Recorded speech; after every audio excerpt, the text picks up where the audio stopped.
Alright, so today we're going to talk about the Battle of Yorktown, which was the last battle of the Revolutionary War. But before we talk about the battle itself, we're going to back up and talk about some of the background things that went into the actual battle.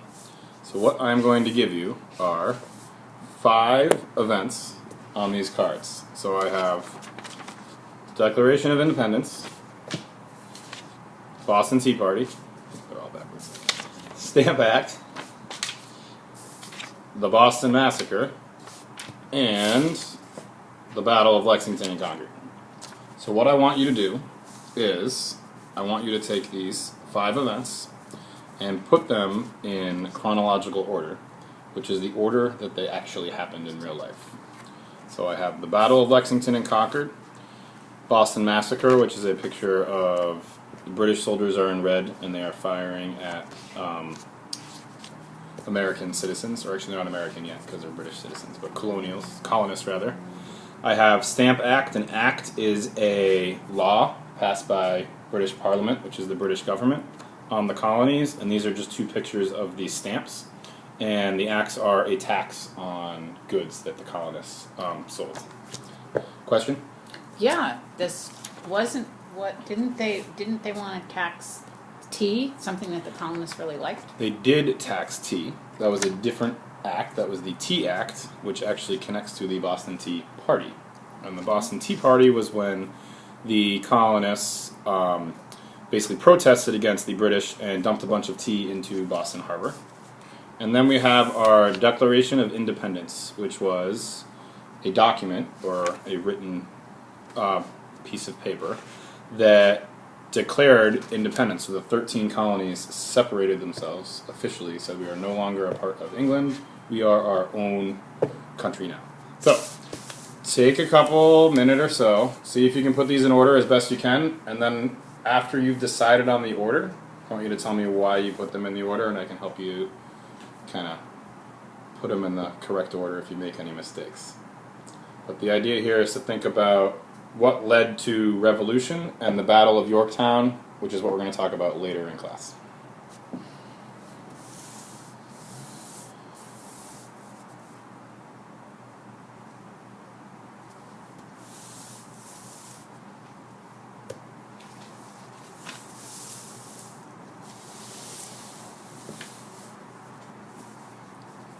All set?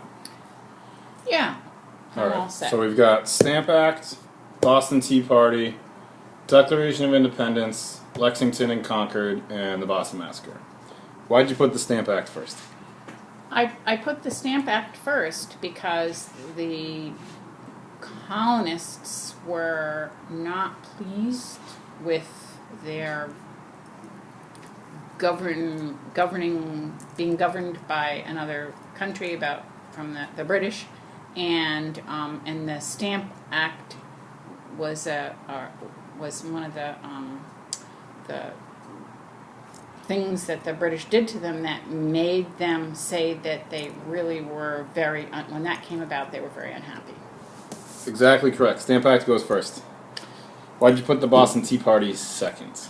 Well, I thought that in the city of Boston, people were very unhappy, and they had an act of defiance, and so they needed to do something that wasn't that showed that they were unhappy, and it had to hurt a little, but I think that they were pretty reasonable people, and they basically wanted to do something that it didn't harm life and limb, but it made a point that they were not happy.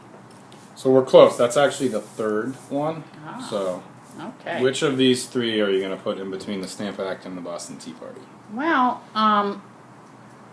I would probably choose the Declaration of Independence because there were a bunch of people that got together that said, we don't like this, and so we're going to tell you in writing that we don't like it, and so this is what we've come up with, this document.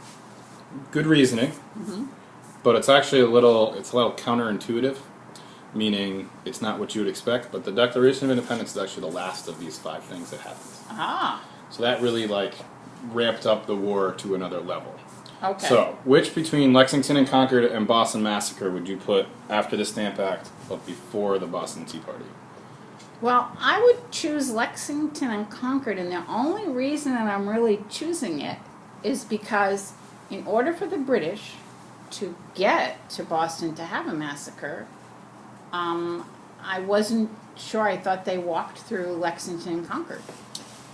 So you weren't here in class that day, but it went the other way around. So they actually left Boston and walked out to Lexington and Concord. Aha. So we had our Stamp Act, and then there was the Boston Massacre, which was when the soldiers shot at the colonists and killed 5 people. Right. So 5 there colonists. was So violence. there was violence.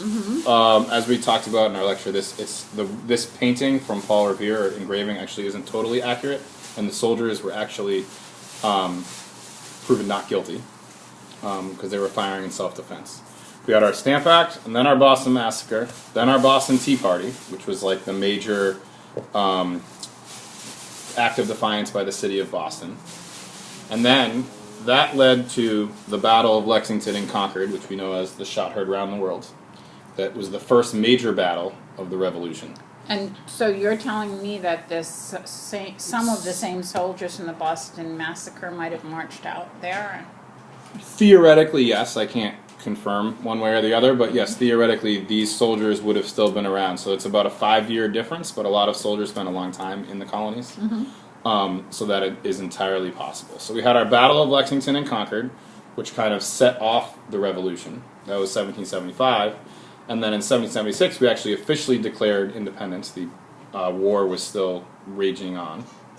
And we talked about some of the battles, and today we're going to finish talking about the Battle of Yorktown, which was the final battle of the Revolution that ended the war and set up America as the great country that it is today.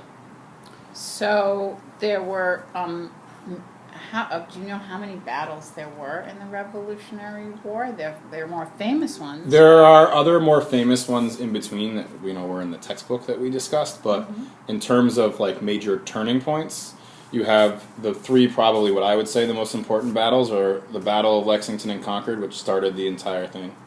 The Battle of Saratoga, which was the first major American victory. And following the Battle of Saratoga, that's when the French decided to be our ally or fight on our side. And had that victory not happened, we wouldn't have had French support. And frankly, without French support, there's no way the Americans would have been able to, or the colonists I should say, because they weren't Americans yet. There's no way the colonists would have been able to fight the British successfully because they needed the French money and the help of the French soldiers in training. And basically just the idea that when the French started fighting the British, instead of the British just worrying about the colonies, they also had to worry about the French. And so it spread their army a little bit thinner and made it possible for the American or the colonists to be successful.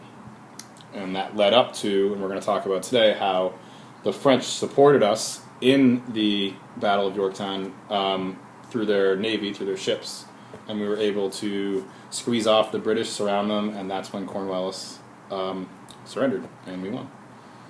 A lot of these were happening in New England. The Battle of Yorktown was in Virginia, in the South. In the South? Yes. Oh, okay. So it was a whole war, all up and down. That's all up and down the East Coast. That's interesting.